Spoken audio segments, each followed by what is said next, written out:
Hello everybody, and welcome back to some more blueprints. It is currently day 46. It's also been quite a bit since I've actually gotten the ability to sit and play this game, what with, my college ending and whatnot, and me having to get caught up and prepped for everything. Let me remember what we've got. That's right, I wanted to go and do a shrine pull today, if possible. But yeah, no. The game did have a major update, what with the accessibility stuff coming in, and look, oh my god. Oh my god, I have been needing this. You wanna know why? I now have sprint auto turned on. This has been something that I have been dying for. It is something that I have wanted for a while. And now I can just move around at the pace of, whoop-de frickin' do. I have speed without being overly concerned. Alright. There is also something I wanted to do with the trading post. I believe I still have the burning glass sitting in the, what's it called? The coat check. I'm not 100% sure, but I want to see if we could light that on fire, or light the dynamite on fire in the future. For right now, though, because I do have a feeling that this is of utmost importance to try and continue to do, we're going to put another 46 in. And we're gonna, get Blessing of the Monk here real quick. And that way, I can make sure we can move whatever we want outside in the near future. Just in case there is any of them that need to be, moved outside over the next few days.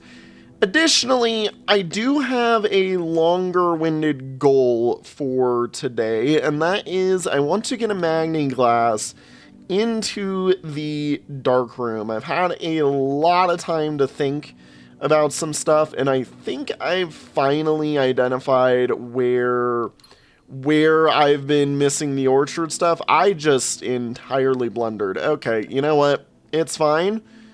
We will do, conservatory is actually really good here. I'll come back for this in a moment. I forgot to do my thing. Look, I'm in Zoom mode now, where I'm just like, hee, off we move. Entirely forgetting that I need to, try and, put a bunch of rooms in the house. Okay. We will go here in a bit. For now, though, let's head back to our conservatory, which should be anything of use. Sorry, I'm over here checking on everything. All right, wine cellar, honestly valid.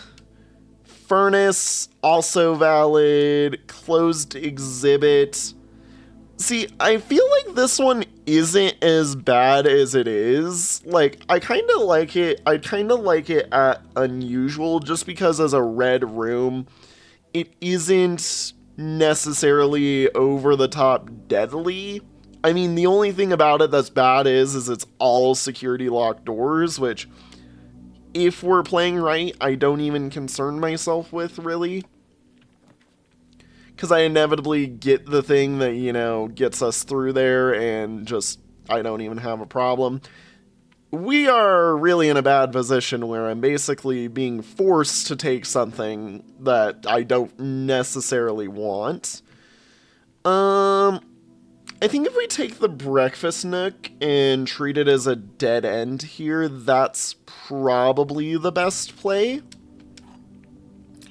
And that way I can go off of the drawing room to head up north through that side entry. But yeah, no. My plan for today is because I know there are some orchard pictures in the dark room. I want to see if I can get into the dark room basically with a magneglass and hopefully use that to re-identify some things that I've been missing with the orchard, because my editor has been yelling at me that I'm being really, really dumb again about it. So I'm feeling like I should know. We're gonna redraw there because yeah, we're in another situation again where I'm back at the, oh yeah, I don't want to necessarily draft from this spot exactly, but you know, and dice.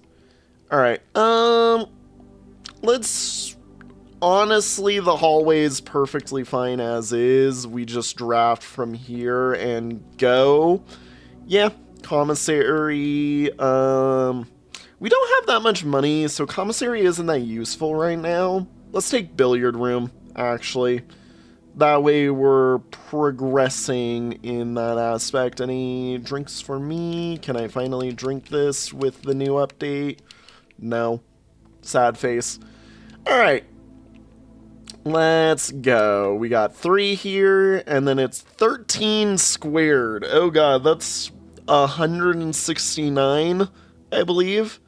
Minus 20 is 149. Divide by 11?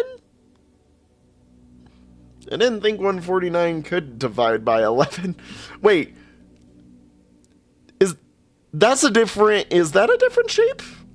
Is that a different? That's the same square, right? Right? Hang on.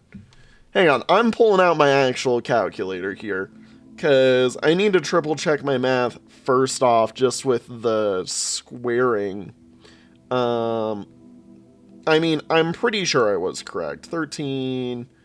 Yeah, that's 169 minus 20 divided by 11.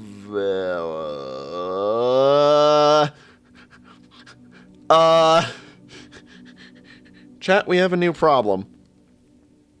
What the frick does that mean? 149 divided by 11 is 13.5454545 for repeating, basically, you know? Which, I don't know if you know this, is not a valid answer. So we've got a new thing for the billiard room. Give me one moment. Yeah, so the center square meant to square it. The diamond shape is something. This is new.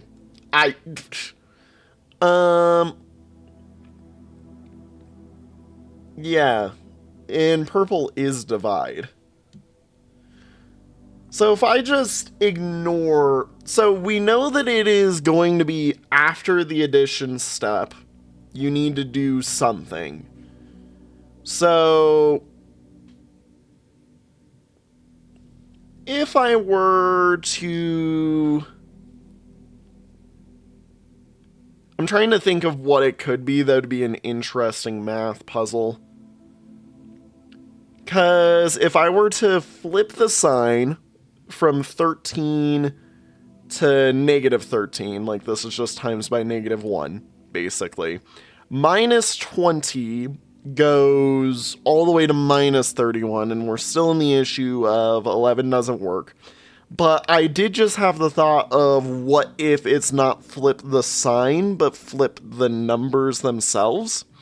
Because if that's the case, 13 becomes 31, minus 20 is 11, divide by 11 is 1, which would be an interesting way to teach us this mechanic, seeing as it is, you know, like, like the square was just a square and the diamond is a rotated, maybe we're meant to rotate the numbers? Oh my god, I got it right. Oh my god, I got it right. So 41. So 14, flip the numbers. Wow. That was an entirely guess. Like, but holy cow. Okay. So 41 or 14 becomes 41 minus 20 is 21. That just becomes 20. All right. So 14. So is it, yeah, it's after summing things on that color. So 14 plus 10 is 24 or 42 once you flip it. Minus 20 is 22 divided by 11 is 2. Oh my god. Whoa, okay, that one was a brain blast. All right.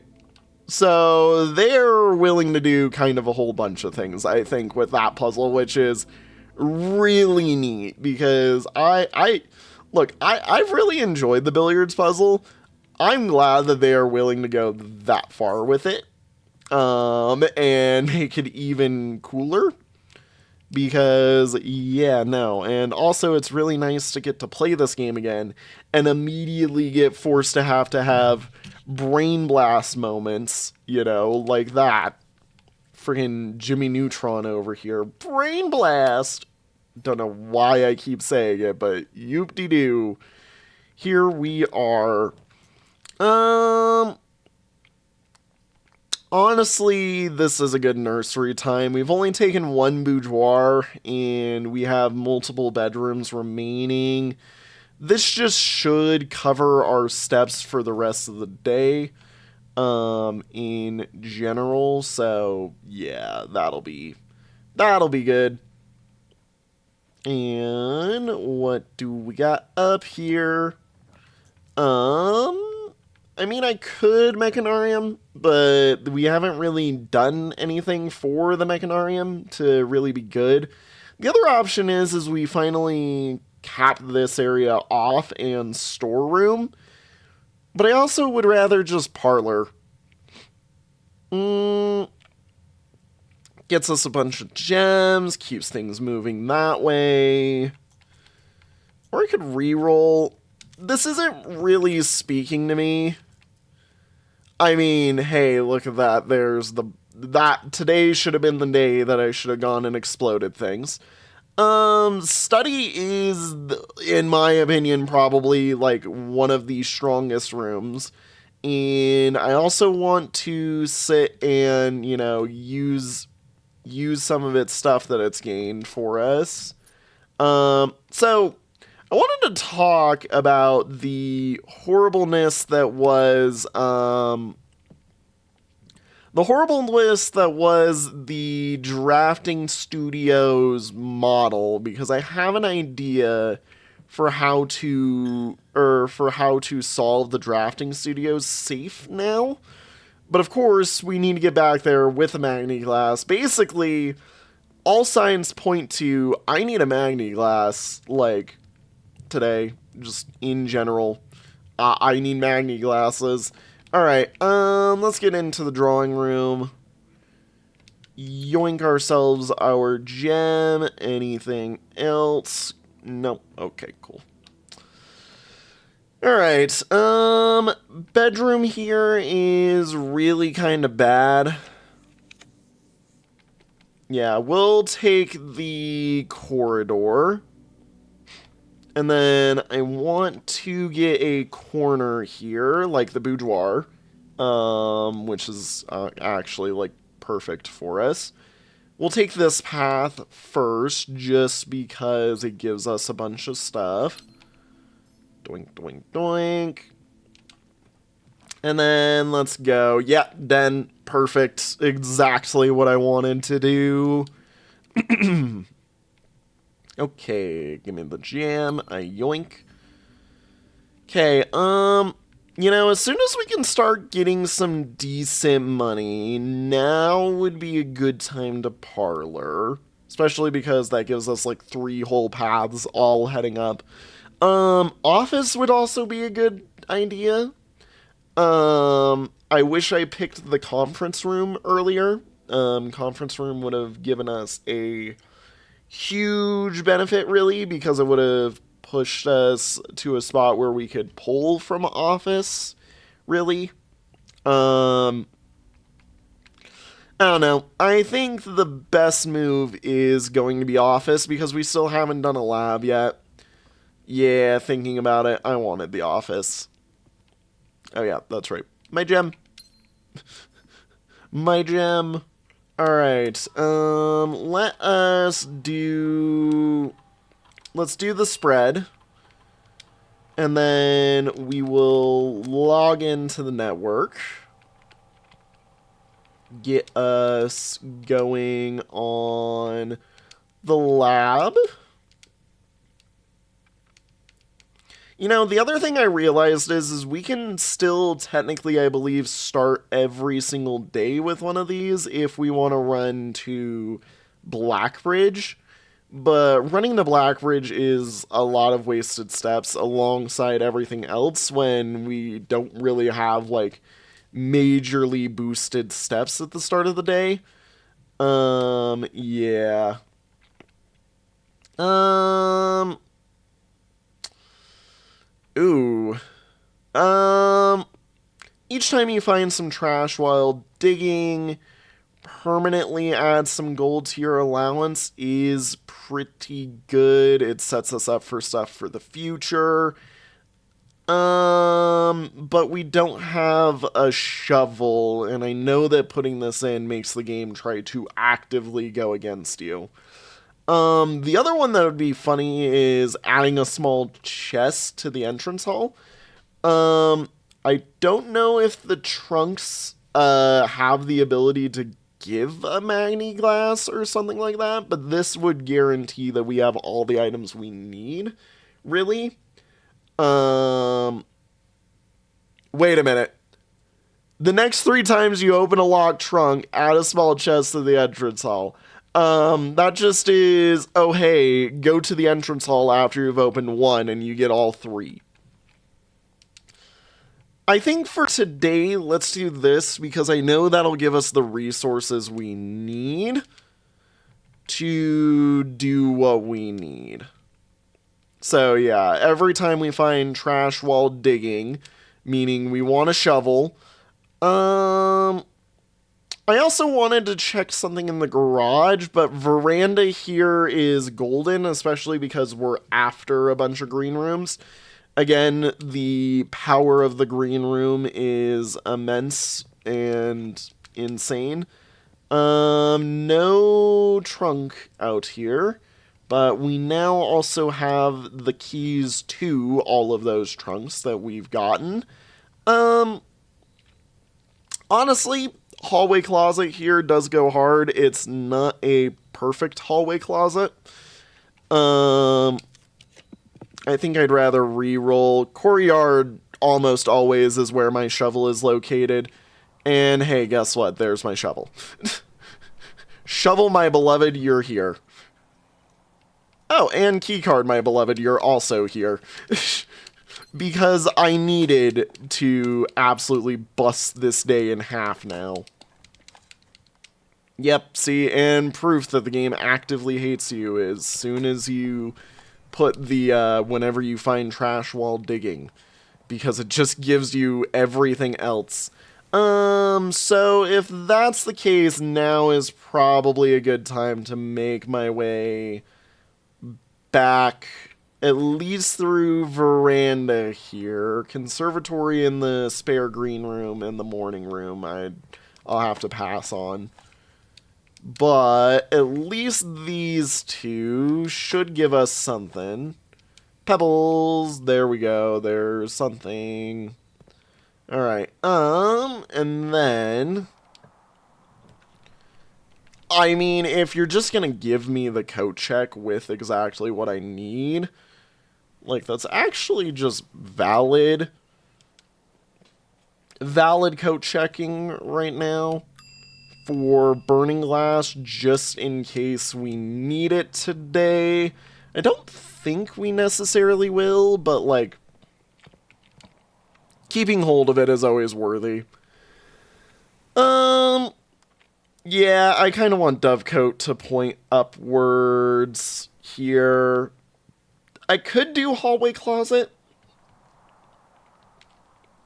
I'm just going to say let's Dovecoat, because we do need to start actively concerning ourselves with the progress of the rest of what we're actually after, which, I mean, we have over half the house remaining still, but, like, it is legitimately one of those things that, like, yeah, we do need to concern ourselves with making sure that we're actively, you know, searching for a dark room today, because we need that. And I also still need to get me a magneglass. Wait, did you have the pet button? You also had the pet button. I'm like, we pet all dogs. That is a requirement. Whenever I can pet them, I must pet. Okay. Yoink, yoink. There's that. Pebbles. Alright, that's going to be up at the front for us. That's the real annoyance that I find of the add a small chest to the entrance area, because, like, it does legitimately require you to walk all the way back. And that can be annoying. Let's take the garage, just because I do have...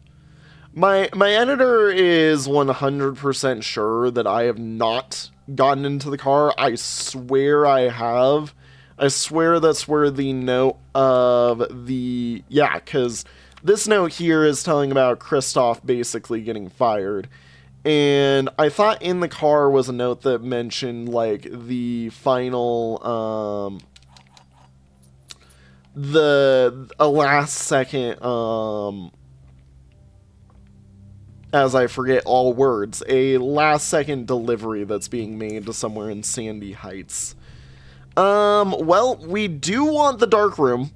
I wish I could rotate you, because that is kind of an annoying setup. But with that there, we now can head to the den in the corridor down there, and while we're down there, we might as well run to the entrance hall, and get us stuff. And this is gonna be a faster journey to take right now. Might as well.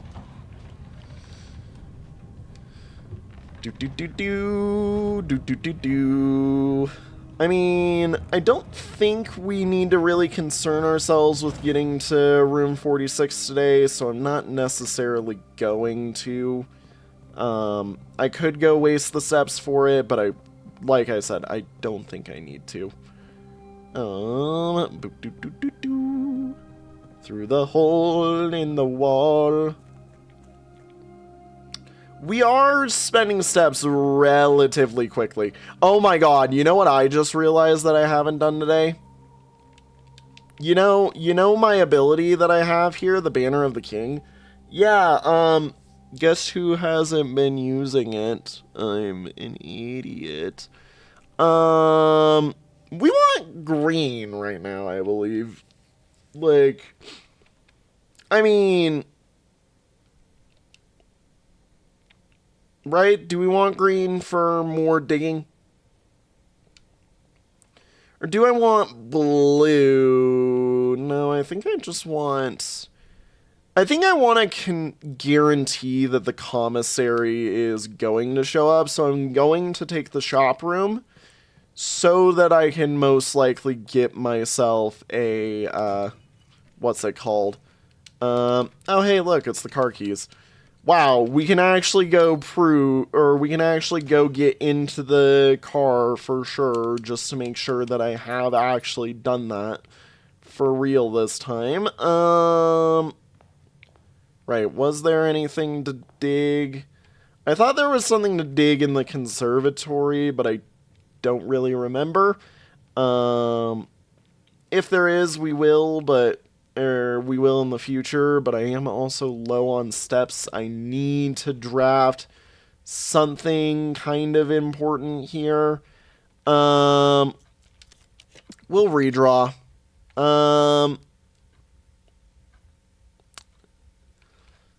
We'll redraw again because I don't want to lose a bunch of stuff. This is perfect. That's a bunch of stuff with a high likelihood of giving us fruit, which is exactly what I wanted. And that gives us enough steps to keep going. Hello, Mr. Hamster. Down into the corridor time. I don't know why that lamppost looked like it had dirt for its base. Alright. Down the corridor. I mean, look, I could just commissary right now, seeing as I did say that we want it. And we have basically everything in the game that it could give us other than that. It looks kind of stupid, but where the end goal of today is not progress for anything other than getting through something here. Wow, it really did actually just shoot me in the foot, didn't it?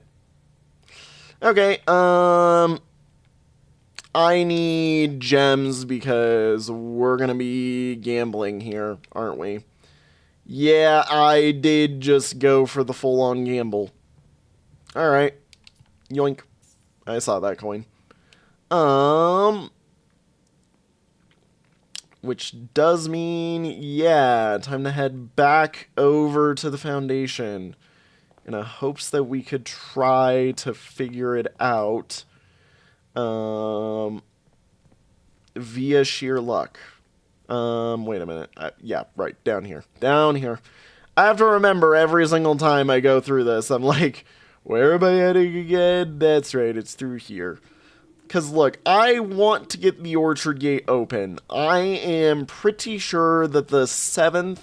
So, look, okay, here's the thing.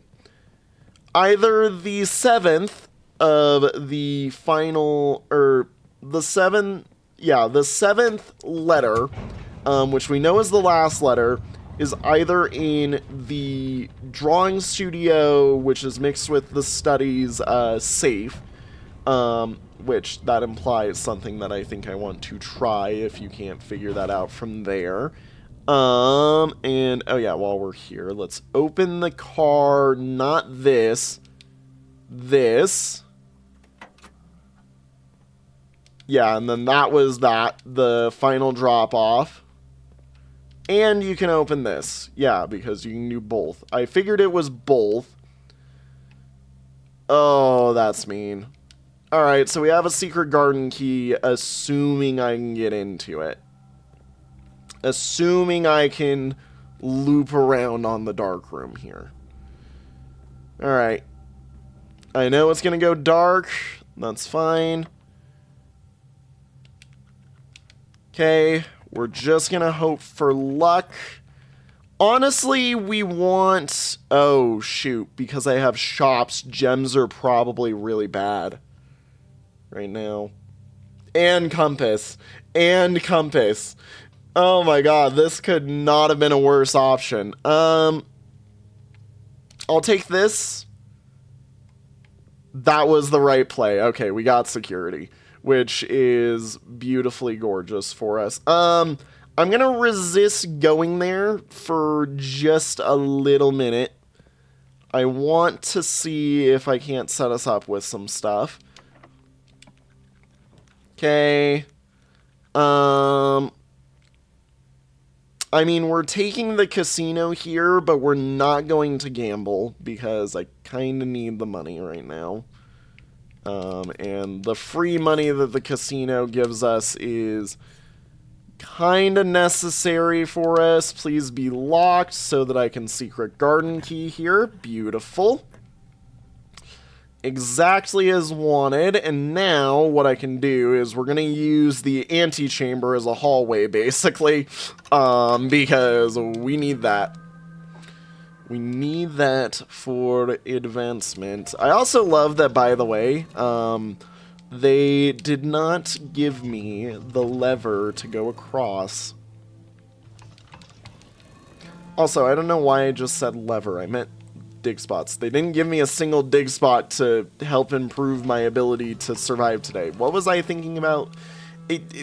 I mixed two thoughts at the same time. My brain is fried, okay?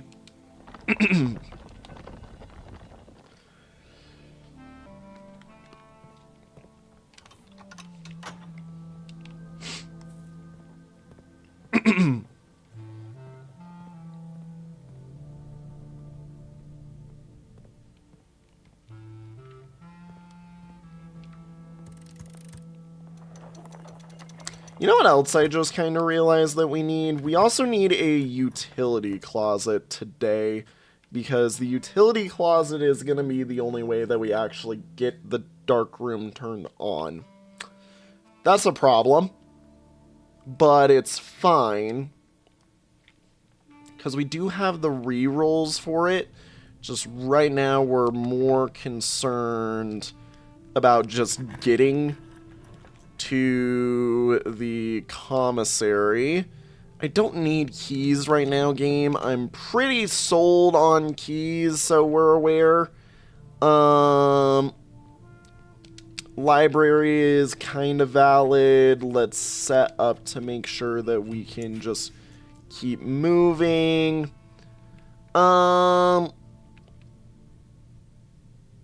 Unironically, this is a horrible show up for us.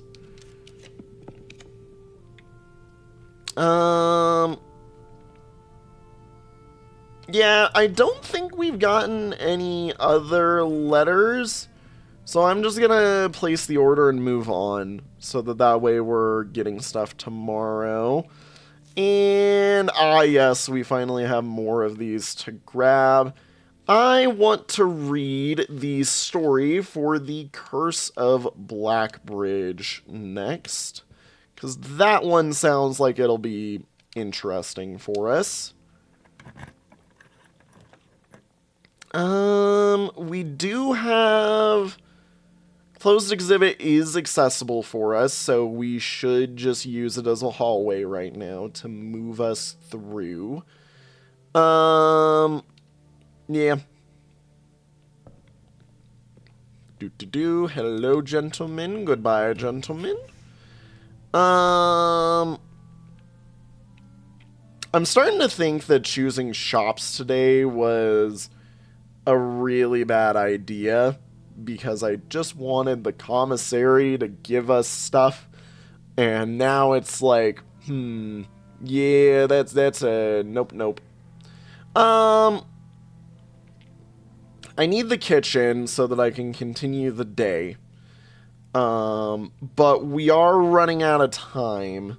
Oh, yeah, no, we're just out of time on it, because I didn't go get us more gems, and we need more gems. Alright, planetarium. Trash, please. Thank you. We can hopefully turn this around now, but, like, I'm back to having to do a gamble, and we're low on steps. So, like...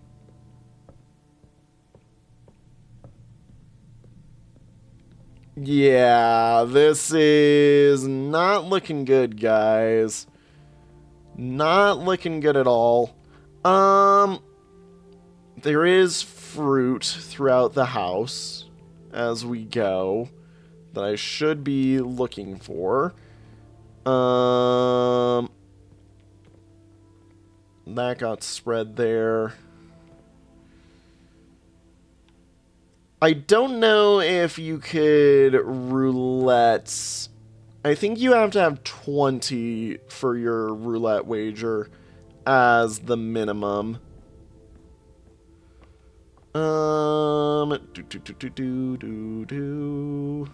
Is there? There is. I'm kind of hoping that we just get a bunch of food as I go through this. Yep, I'm effectively just walking my way on back, hoping for a lot of food, which is currently not occurring. Okay.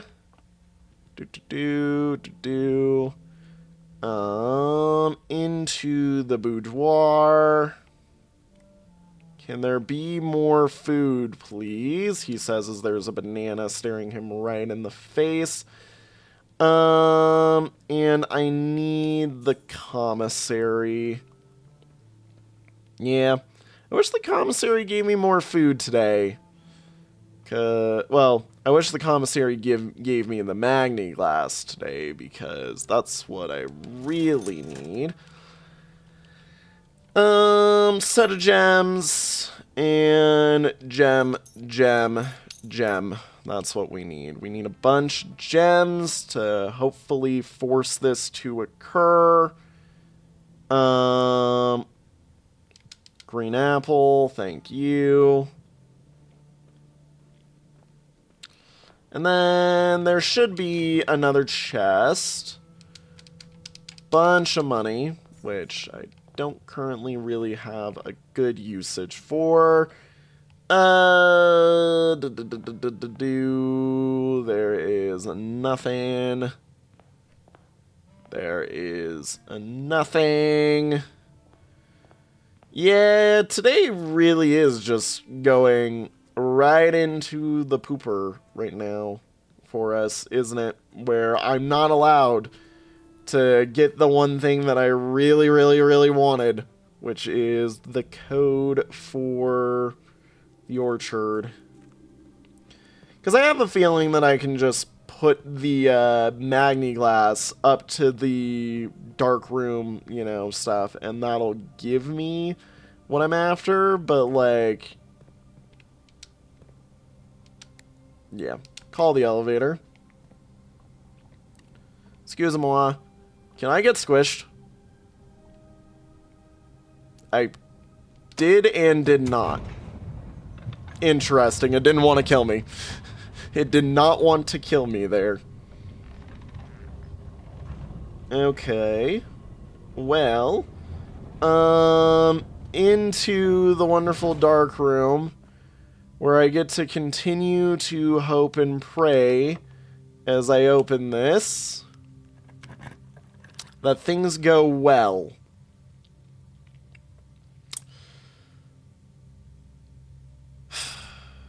I mean, we're taking one of the gems. I should have picked green. Shoot. And I don't have power to give to this at all.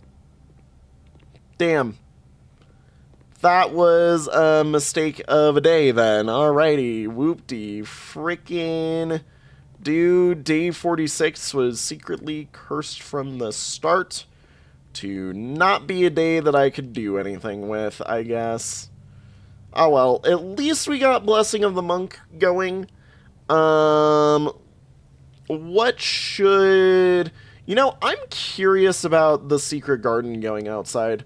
That just seems like it's set up to be that way. Can I run to coat check and then run back? That'll be 1, 2, 3, 4, 5, 6. I'm not gonna make it back to secret garden. Where else can I go that would be interesting to move outside then? Really, we're not gonna get one today, I don't think. You know, the garage would be interesting, seeing as it opens up, like, into, you know, somewhere different. I think we can get to the garage, maybe.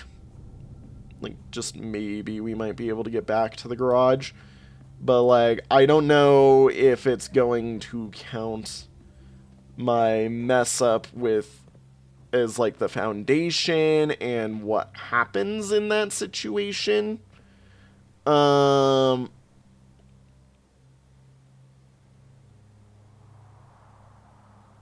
Yeah. I'm kind of curious what's going to happen here, actually. Now I'm like, you know what? We might put the burning glass back, because I really shouldn't have taken it. Right? Yep. You're in. You're in. Cool. Okay. 1, 2, 3. Okay. I mean, we had enough steps to do it. I guess we walk in to here and call it a day. And then maybe, just maybe, I can get some actual benefit from it whenever we do tomorrow, which I hate to make it a long episode, but I probably shouldn't. I don't know. You know what? We'll just say that this is a mistake of a day. Cry that day 46, messed up. But yeah, no, I'm continuing. I'm continuing. I have things that I want out of this, and we are doing them. I'm getting there today. Or I'm getting something out of this, at least. So, let's continue with day 47. We should actually be approaching Christmas, which also, by the way, where the hell is the snow if it's Christmas? Brass compass, silver key, and more keys. I'm gonna be honest, the compass both did help and didn't help that day. And you know what? I did also consider this after. Utility closet is a blue room. We want to see blue rooms most commonly. Let me grab this just so that I have it, and let's go get our day started outside. I think we want to grab the trading post today if it shows up, or just something else. Again, the garage is valid. I mean, I know the garage is going to be here. Oh god, the schoolhouse. I have been saying I really do want another attempt at trying to get all 8. Let's do the schoolhouse. It's fun. I want to do it. I want to do it. Is there... I forget if there's an apple that shows up in here. There isn't. I didn't need to go there. Oh well. 1 step for 1 coin. Oh, boo-hoo. And while we're working through this today, we will still try to get Darkroom plus everything else. I believe, hang on, correct me if I'm wrong, the classroom is a blue room? Is the classroom a blue room? Where is it? Yeah, classroom is a blue room.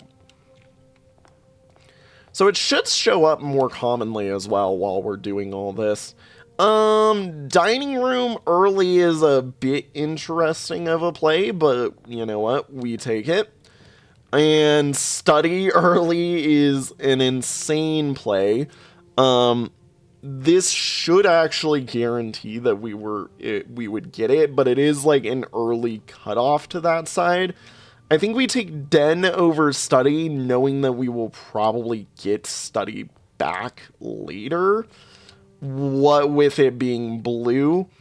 And yeah, you know what? Let's take... Do I want some bacon and eggs right now just to move us better and again treat the breakfast nook as a dead end? Like, we're gonna have time to do the classroom, and I'd rather the classroom be in a spot where I could daisy chain them together. Better than just, right here. Yeah. let's treat the breakfast nook as a dead end.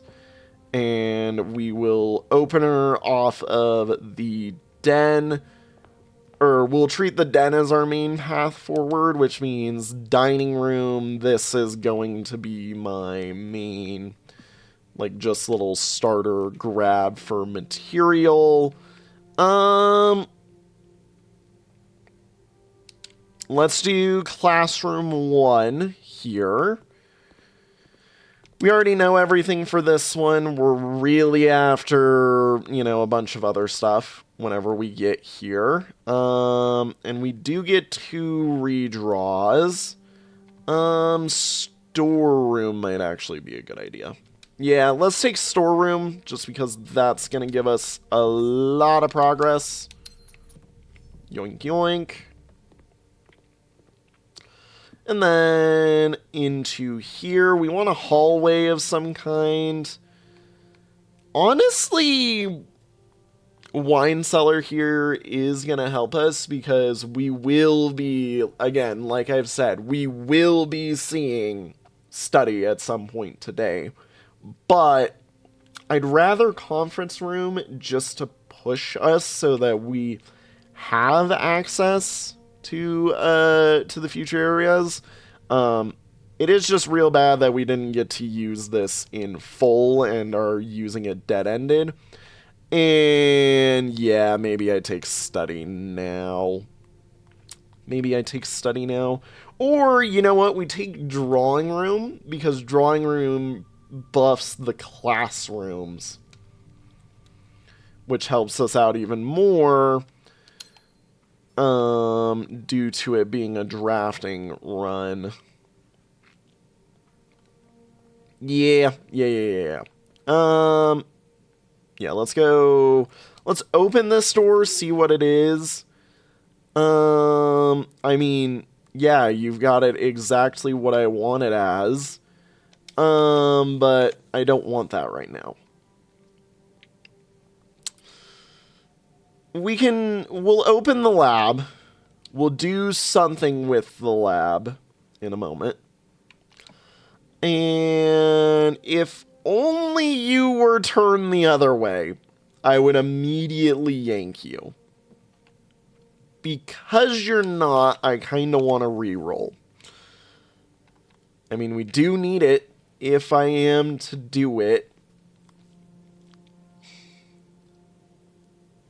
Because we are after the utility box.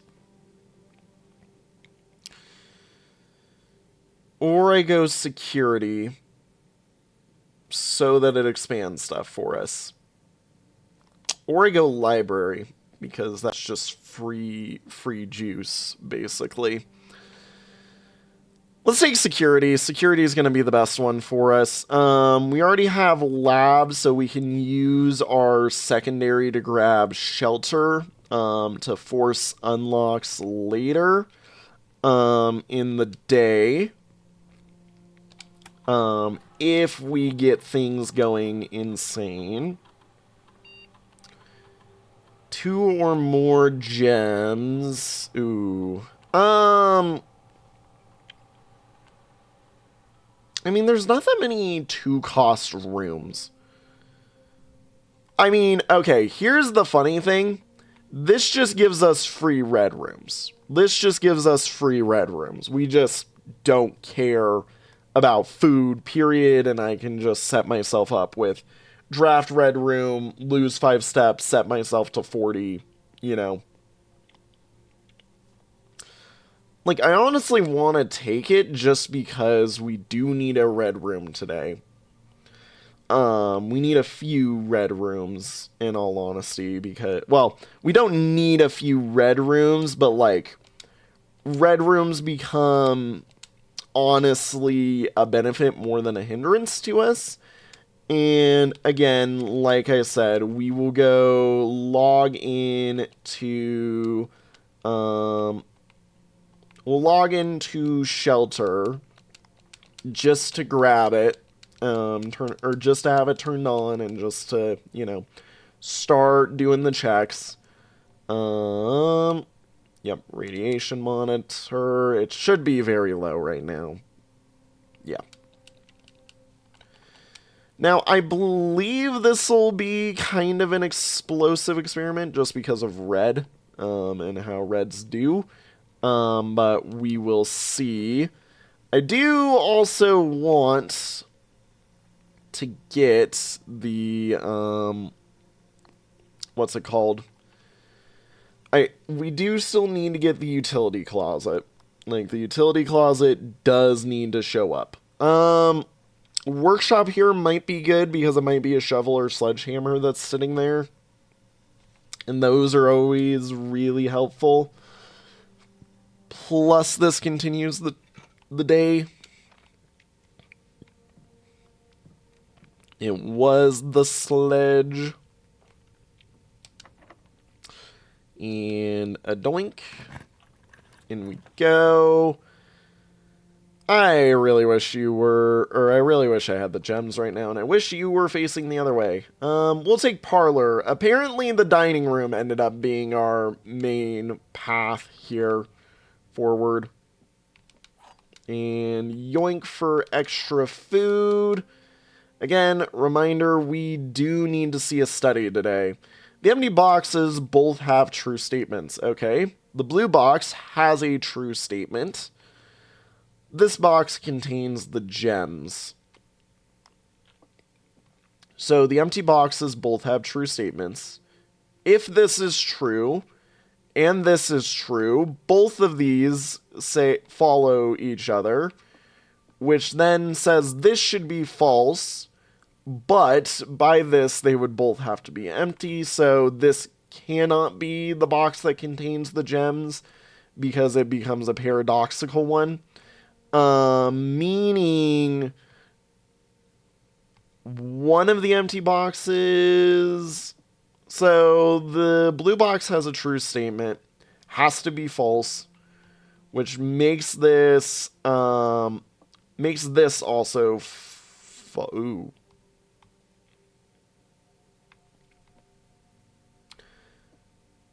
Wait. See, the usage of both here is one that is really bad.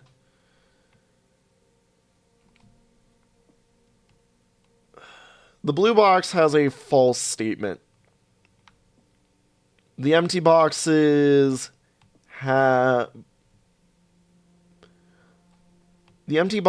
both have false statements. Would be that one. Both of these are false. This is the only one, I guess. I don't know. I feel like this is paradoxical somehow, but I also am, like, missing it a little bit, I think. And there is our study that we are after for forcing rerolls to work with us. Thank you for the wonderful apple. Thank you for this, and nothing else. Alright. Let's head back to security. And this way we can hopefully start working with things. And get us a moving and a grooving onwards. Hello, security. I should probably, until I get the key card, set stuff to low. Just because, you know, we don't have a key card just yet. Imagine there's a key card just sitting here awaiting for me. Yeah, and wow, there's a key card door right there, right as we kind of need that. Remind me, silver key is bunches of doors? Yeah. We don't want that here. We'd rather save that for one above. Lose half our steps, then lose 5, then set myself to 40. I don't know how this is going to work. So lose half. Sets equal to 40. Okay. I was like, did I just shoot myself in the foot here? I'm like, this should be a god tier play. Like, come on. Like, I know I was like, under all aspects of what I believe would happen here, the order of operations is I finish the draft, it does its draft effect, then I lose 5 steps, then I set myself to 40. So, haha, I game the system and I win. You cannot stop me. Archives we don't want to take because archives just kills. We'll reroll.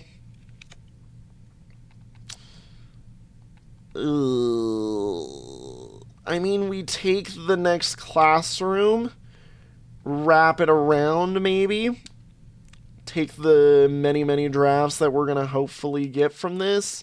And yeah, this is the math room, which we already also have. And yeah, we've got a bunch of drafts for us. Let's reroll. We want a good room that I can use, basically. This is starting to look bad. We can take billiard room because billiard room gives us a good key, and then maybe we use said good key on as our entry into the foundation to expand upon stuff. Really, in all honesty, I needed to head back to the den. But, you know, den. Alright, back into it. 14.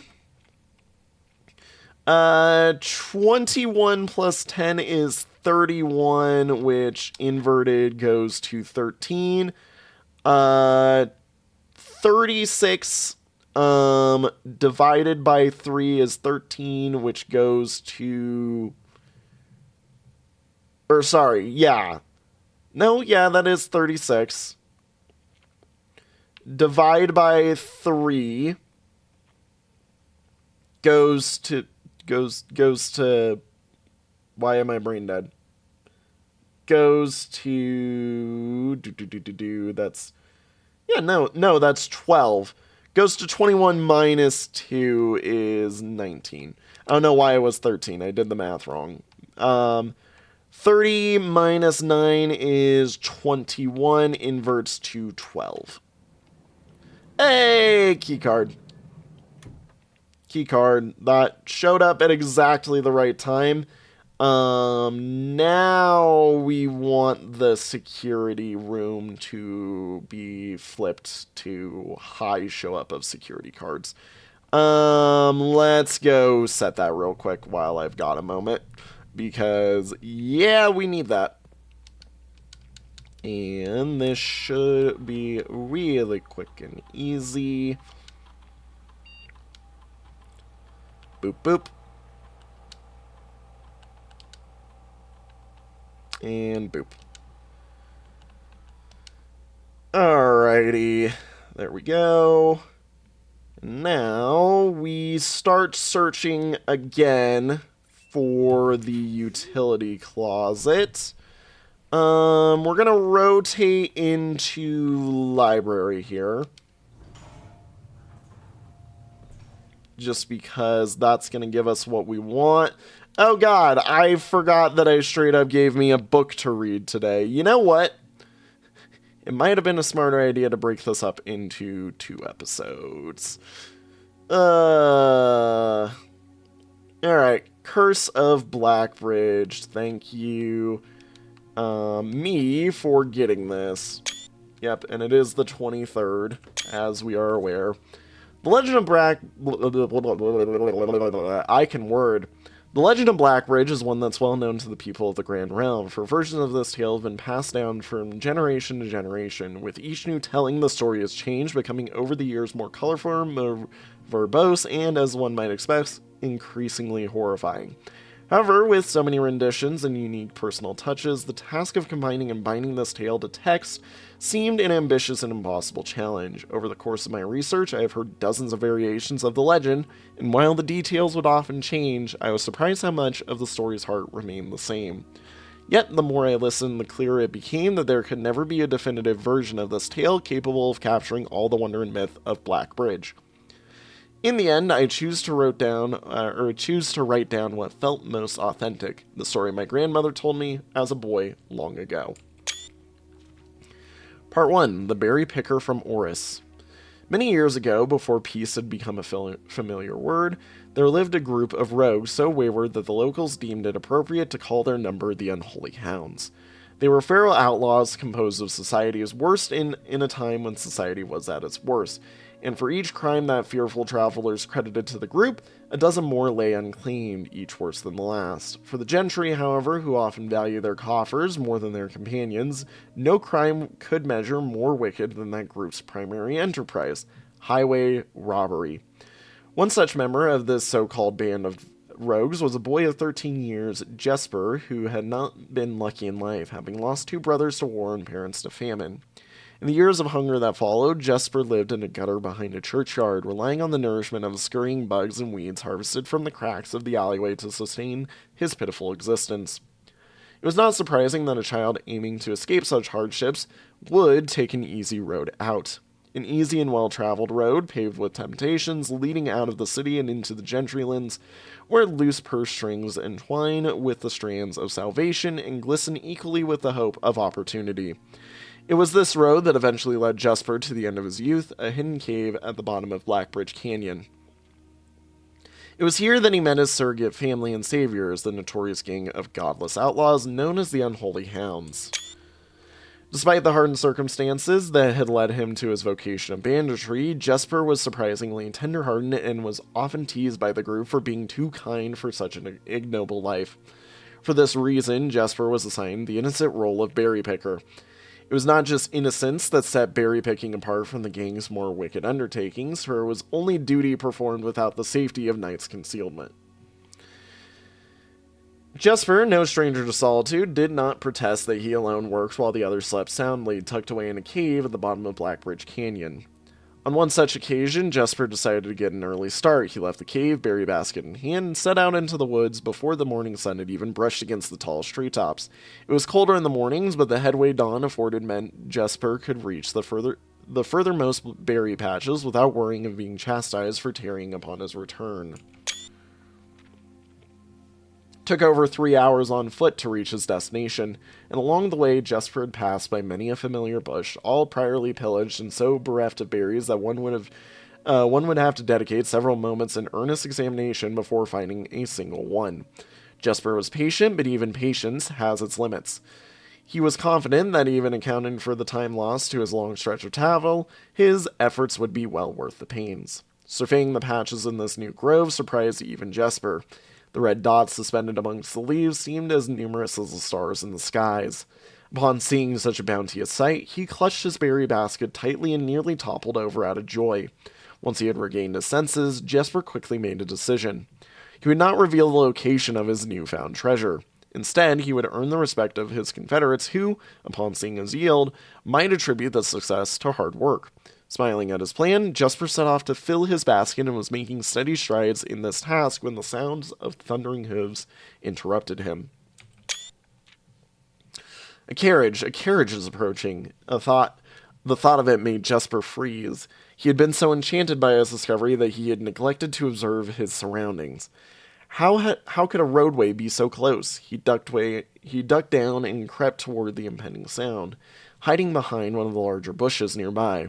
It was only a moment before the sound source revealed itself. Within 50 paces of where Jesper hid, an elegant carriage with gold trim came soaring around a corner of trees, led by 2 beautiful white horses and conveyed by a stern-looking driver seated atop the vehicle, flaunting the most sophisticated regalia Jesper had ever seen. It was not just any carriage, it was a royal carriage. Even without ever having witnessed such a sight before, Jesper was certain. The sight had so transfixed Jesper that he had stood awestruck, unable to tear away as the carriage approached. The little concealment the bush provided was soon proven unequal to the driver's lofty perch, and upon spotting the boy, he pulled the reins with such effect that the noble steed slid to a sudden halt with precise control. "You boy, get out from behind that bush," he shouted with rigidity that betrayed a modest amount of fear. "You startled me half to death coming round the bend of my own drive, and me seeing such an unfamiliar face in a place where there ought not be a face." Jasper quickly contemplated running. The man was much older, and his dress was suitable for courtly behavior, not dashing through the bramble and mud. I was picking berries. Jasper raised the half-filled basket to allow the driver to see the proof of his words. The demeanor of the man suddenly changed. It was a change that Jasper was familiar with. He had many times seen the same stern expressions on the most fiendish bandits melt away when presented with a berry basket. Any suspicions that the driver might have had instantly evaporated. I can word, for even the notion of the member of the unholy hounds picking berries seems farcical. The softened expression even made allowances for a smile. Berries, eh? Say, you couldn't have picked a better spot for 'em, could you? Used to pick berries here as a boy. Jasper took his cue to finally step out from behind the bush, proudly brandishing his basket. I know, and what luck I found them. I've only just begun picking, and look how many I have. It would have taken me fourfold the time back home to procure this number. The driver went down for a closer look. And where is your home, boy? It must be quite far. Jasper replied with a scripted response. A little south of Tanner Fork, just past the burnt woods. My God, that is far. You couldn't have come all that way only this morning. It was true, Tanner Fork was in the exact opposite direction that Jasper had traveled. And, while the response could seem perfectly reasonable in a location closer to Black Ridge Canyon, he could see why it might seem less believable here. Sir, I've traveled much farther for much less profit. Dare say there is no distance yet made by man that would not be worth undertaking for a price such as these. Surely you have tasted them for yourself. Jasper felt happier with this response as it seemed to amplify the man's smile. In my youth often, but perhaps I took it for granted because I never had to travel very far. And even then, my father would always drive us here in our carriage, so I'm ashamed I've never had to walk such a stretch to earn an equal reward. It was Jasper's time to smile. Then let my efforts reward us both today. He raised the basket even higher. A taste in memory of your youth, sir. Am I the only one that's seeing the kid's outfit looking oddly like the shrine person, by the way? Just had to call that out with this, like, The driver chuckled and removed one glove, bending over his seat to reach down to the basket, and at a moment his fingers touched the first berry, the dagger in turn met his throat, cutting through a superficial layer of skin and drawing blood. Jasper caught the man's startled eyes. And for that taste, I will have your purse, sir, in memory of my youth.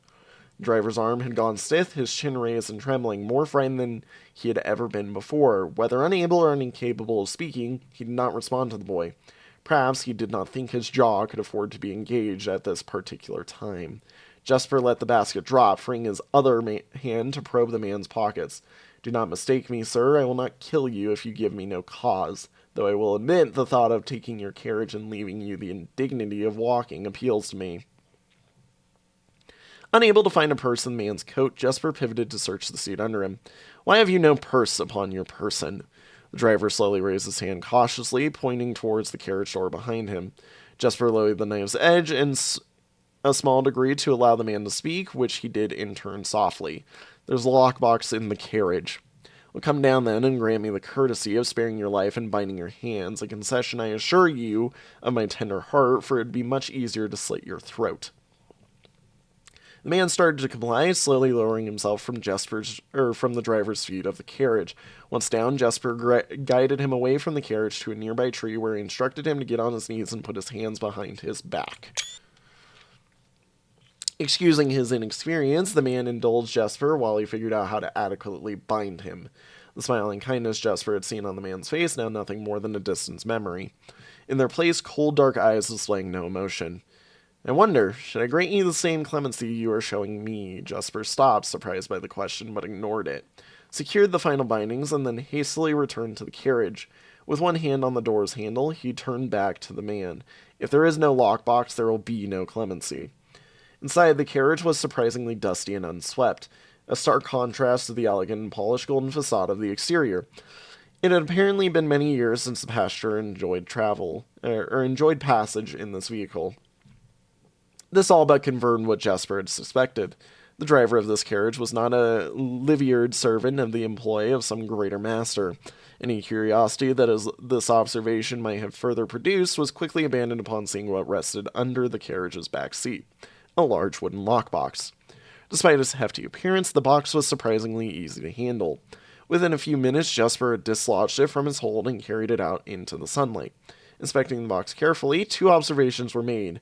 Totemic symbols found carved on all 4 sides of the box hinted that the box was very old and likely not created by Arindian hands. It reminded him of artifacts from the old world and presumably crafted in one of the ancient realms. We've seen that box before. This story is related to making ready the throne. Okay. Alright, this is big then. Secondly, the box was secured by a rusted yet robust padlock and not easily opened without a key. Jesper looked over to see the driver quietly observing from his indentured position. Do you perhaps have a key you can provide me to open this box? Without emotion, the driver replied, there is no key to that box. Jesper stood up. Easy enough then. He headed over to a nearby rock of sizable dimensions and lifted the stone up, carrying it back to the box. If there was ever a time when that lock had been resistant to brute force, it wasn't recent. With one hit, the stone had completely shattered the rusted lock. He bent back down and opened the lid. Inside was an effigy, a crude figure chiseled from stone. Without too much deliberation, Jesper bent down and picked it up, somewhat surprised how heavy it seemed given how light the box had felt. Having expected to find something more akin to gold or gems, he looked questioningly to the man, hoping to find an explanation. The driver smiled and once again returned. You're cursed, boy, for deadly is the stone. That is a quote directly from the Ready the Throne poem. You have opened that which should never have been opened, and you are cursed. We have to take on a curse to ready the throne. Okay. That's huge. Jesper carried the effigy over to the man and shoved it in front of his face. What is it? That's one. Feeling his disappointment rising to anger now, Jesper tightened his grip on the effigy. One what, you mumbling agenter? And in God's name, have you no purse upon your person? He just spoke Arajan. The man did not seem intimidated. One pace. He paused for effect. 12 more and you will be dead. He only had a second to flinch before the effigy struck him in the head and put an end to his cryptic ramblings. If there was ever a time when the old man had been resistant to brute force, it wasn't recent. Jesper looked down at the sculpted stone figure, now splattered red. Was it cursed? Was he cursed? He, of course, had heard stories of curses and had never doubted their validity in the past, but now that he was standing face to face with the possibility of being cursed, his mind pleaded with him to be skeptical. And if he was cursed, what difference would that knowledge make? A dozen more paces would not be enough to find another living soul, to say nothing of the chances of procuring a remedy. If he did not move from where he now stood, he would live maybe another 3 or 4 days, maybe more given the abundance of nearby berries. Oh my god, Jesper is the shrine guy. A plan that, if we ignore its obvious faults, might provide additional opportunities for help to come along. But what good would that do to be discovered here? Beside a body, stolen goods in hand, bloated from berries, and raving about a curse that could very well not be real. No, it would most certainly be better to face one's fate now, take a dozen paces, and see if life goes on. But Jesper found his legs unable to make that first step. His mind was unable to convince his limb to waste away 1/12 of his life in a single motion. Feeling the desperation sink in, he hopelessly looked about him for a solution, and if by some stroke of luck the gods had heard his plea, a miracle materialized before him as if he found himself suddenly at the end of a fairy tale. 2 white horses and a carriage of golden trim were beside him, the answer to his immediate prayers. He laughed at his fortune and calculated a short number of paces back to the road. 4. Perhaps only 3 if he jumped. He made a quick survey to see if there was anything he wished to grab before taking the plunge. I keep forgetting to take screenshots. He thought about removing the driver's fancy coat, as that appeared to be of value, but the additional risk of undertaking such a task too great to chance. And so, after a profound breath, he took his 2nd, 3rd, and 4th steps, though they were quite large.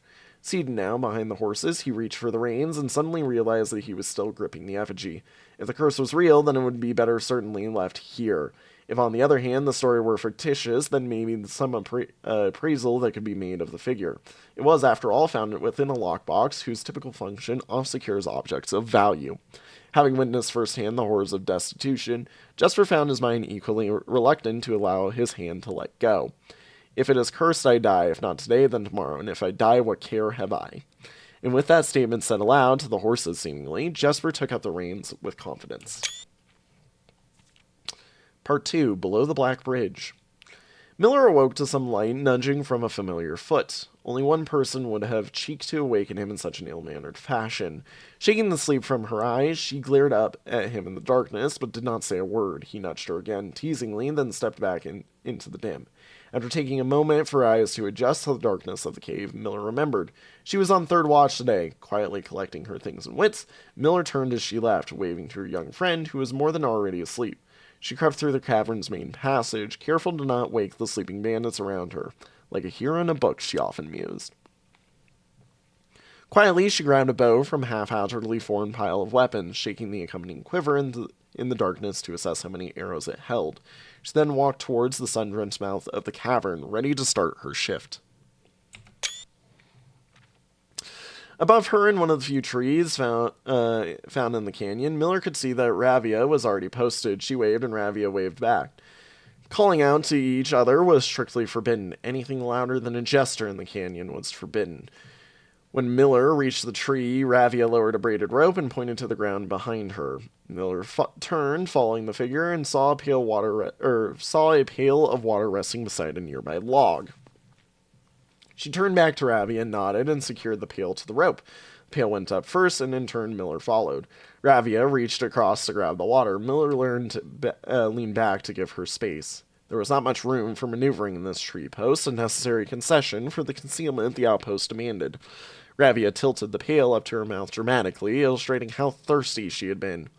Miller laughed silently as water poured out, splashing onto Ravia's face.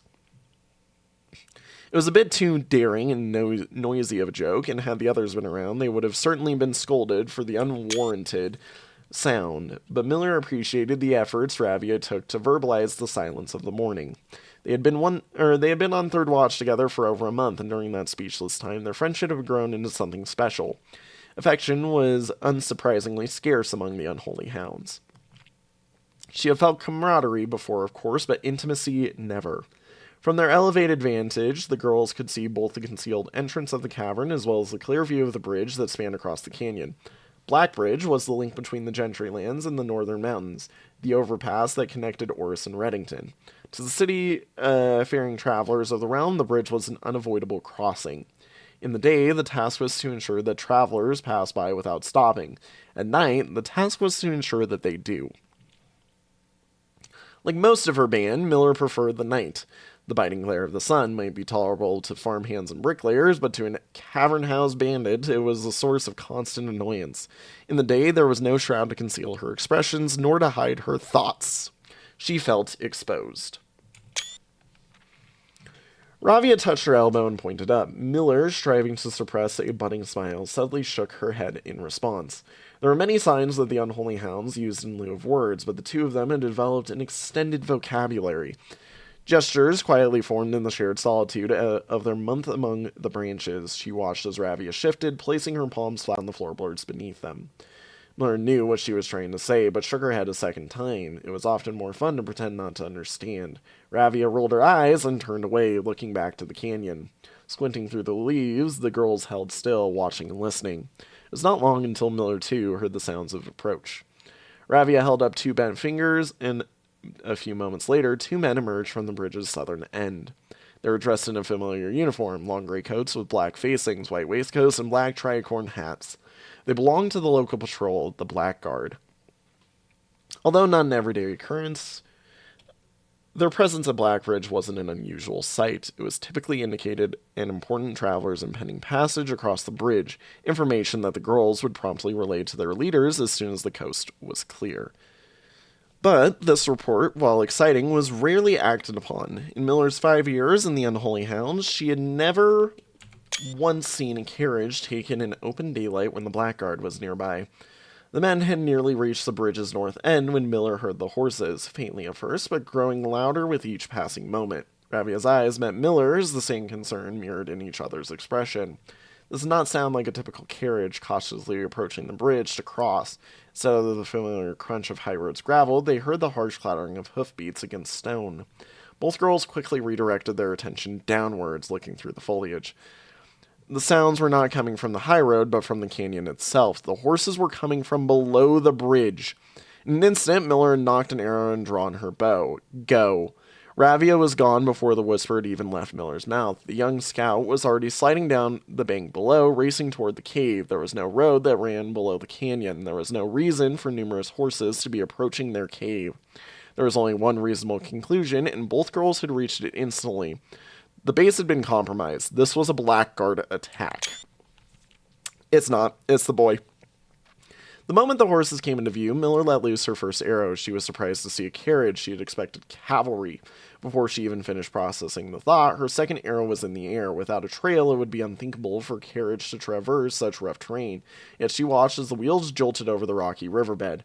Third arrow was now in flight, and there would be no need for a fourth. The driver slumped over just moments before the vehicle dipped into a small ditch, slamming into an embankment. The force of this sudden halt immediately shattered the front two wheels and catapulted the driver from his seat.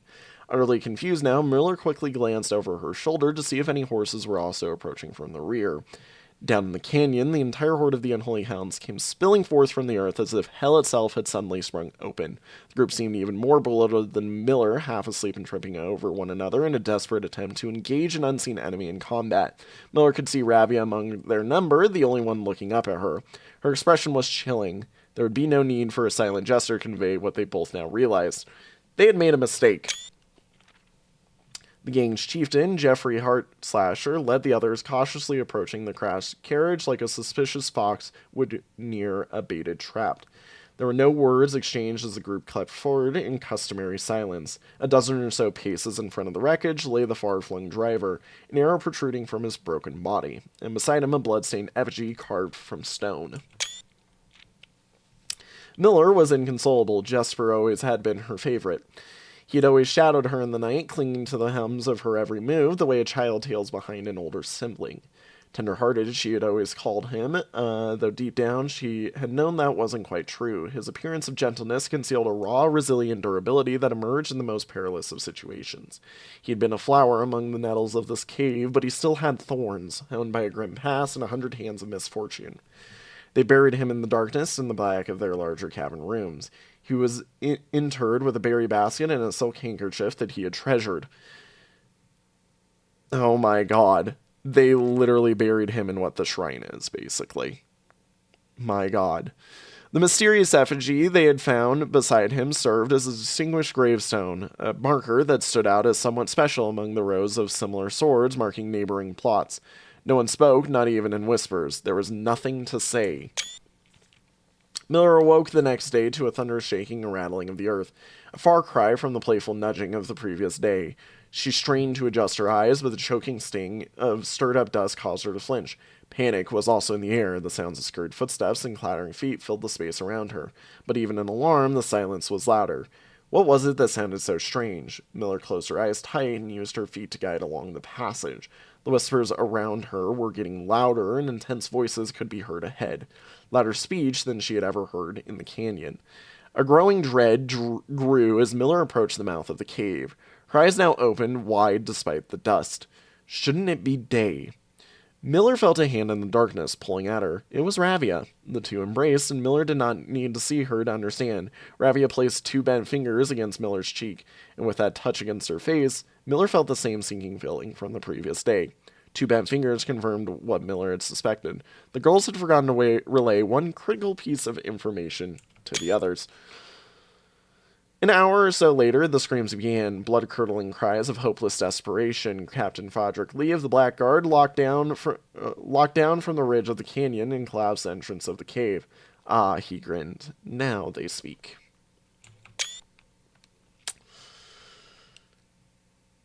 Ah! Okay.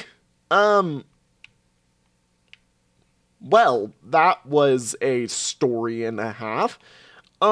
Three things we gained from that. Jesper is the monk here. Jesper is the monk, of Blackbridge. The shrine is Blackbridge. We need to get the cursed thing to ready the throne. Because as it says, deadly is the stone. Okay, then. All right, that's an added mess that I didn't even think about. Yeah, all right. Whew. Long-winded story, everybody. Hope you're all still here for this because I know that I am. Dear Lord, did we just get very much storied? Or yes, things go things thing thong. I need to yoink whatever is in here because I don't have a shovel. I have been playing this now for so long, I forgot that I didn't have a shovel on this run yet. Okay, well, that at least gets us a bunch of stuff moving forward for us. God, wow. Special, we want to use the silver key here. And, I mean, we do need the dark room still. We're still after the goal that we got, you know. Yep, and I forgot that does buff us. I was like, wait a minute, my steps just need to get reset now. There we go. Should be clear. You know, the gallery, I think, is now, like, permanently open. I don't really care for key 8 yet. I'm like, it should be permanently open. Seeing as, you know, it literally gives us the stuff. But, oh god, there is so much implications with the curse. Like, that just gave us a lot of info that we need to, like, we should use, we need to find use for, we need to, like, find knowledge for. That's right, I forgot that this also counts as a red room. Key 8 here guarantees that it is... Oh, doesn't fit.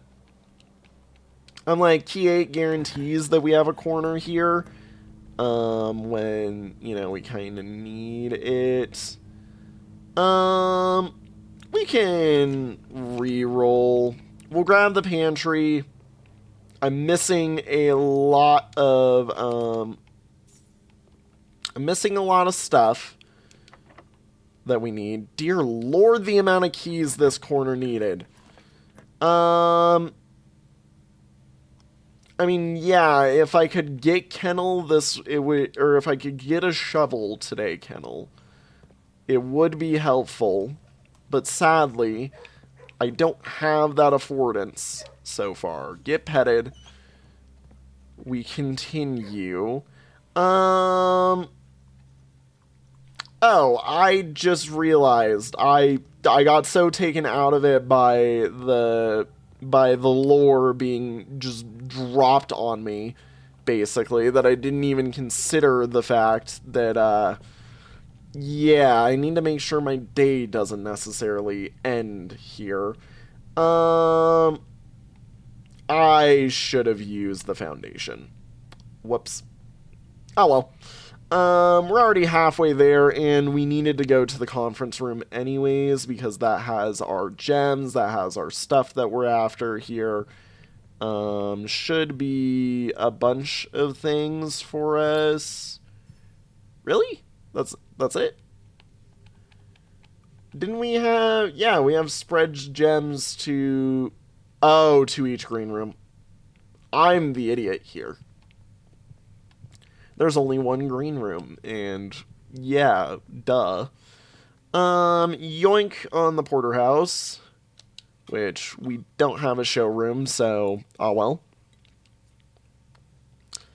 Back into it. So, God, I'm now just trying to think about how we move forward with the deadly stone. So, whenever we are approaching the end of the act, we're basically approaching like a death, which is crazy. That's like uh how am I supposed to do that? Um Ballroom here would have set up the day for us if I could take it. I don't want this. Reroll. We're gonna take another classroom here so that we can just start daisy chaining them. Yep, grade 4. We're here. They're doing all the map stuff. Okay, yeah, no, we're re-rolling. See, I don't have a magni glass though. Alrighty. Something good, maybe, please. Um, okay. Chamber of Mirrors entirely opens up with the back entry, if I remember correctly. What with what all you can get from using both buttons. And with the fact that we have the back access with the breakfast nook, we should be able to open it all up, plus the den entry right there. Like, yeah, we should have access to the entirety of this, which means we can use it as a way to progress. We just have to very quickly go solve the puzzle in here, and go all the way through all of its stuff, which should be as simple as just this, basically, and then we should have access to everything. Yep, and then doink, doink, doink. Yep, now I need to go back in there on that side, but while we're here, let's go look at what we can duplicate today, because I am curious what our options are. That's right. Need the key. That one's one of our duplications. I need to go check it. Money. And first duplication is a second cloister. I'd accept a secondary cloister. I really like the cloister personally, so yeah, no, we're gonna take that. I believe it's that one. Yeah, there we go. Alrighty. And the I'm an idiot moment has occurred. I need this one. I was dumb. I actually want that back open.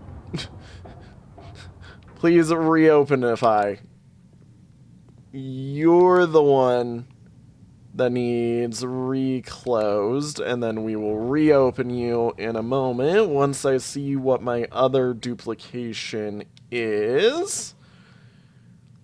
Another security room. So, the security room, remind me. What does the security room cost? It does cost 1. And it is standard. I honestly think it's a pretty valid decision.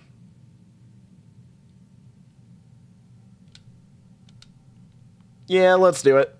Let's take it. Kind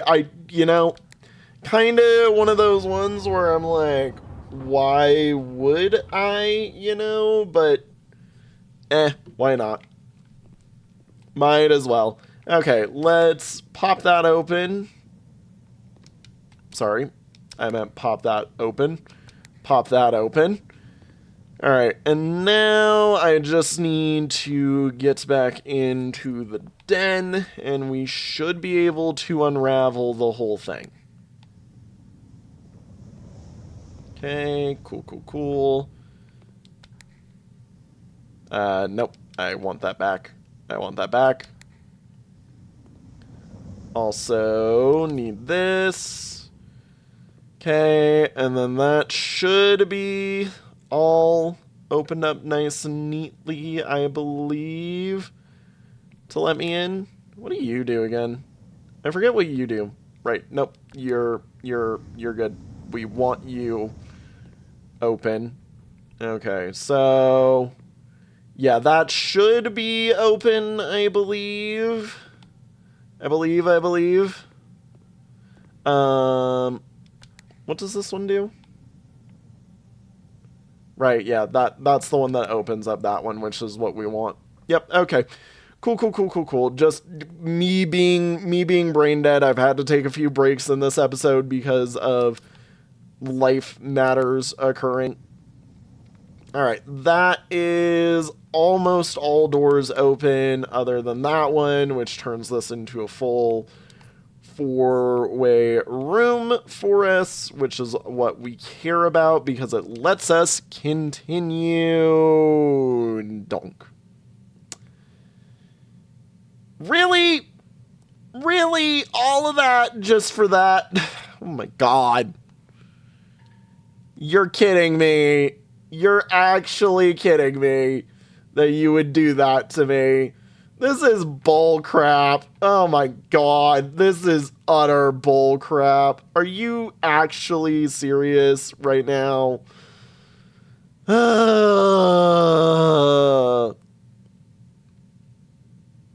hate this. I actually kind of despise this.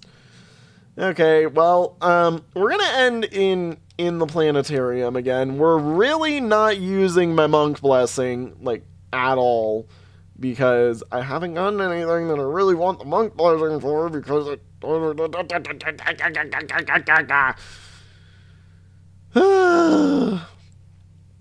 It's okay, we made progress today. We got to read The Curse of Blackridge, and we found some major lore knowledge, which is what really matters most of all to us, is said major lore knowledge.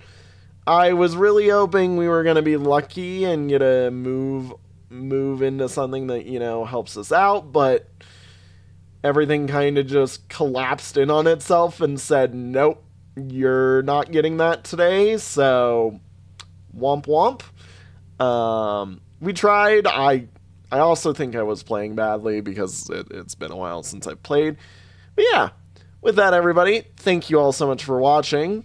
We will see you all in the next one once I finally get through the ending screen, because I swear I always forget I did that wrong. Oh god. Okay, well, bye.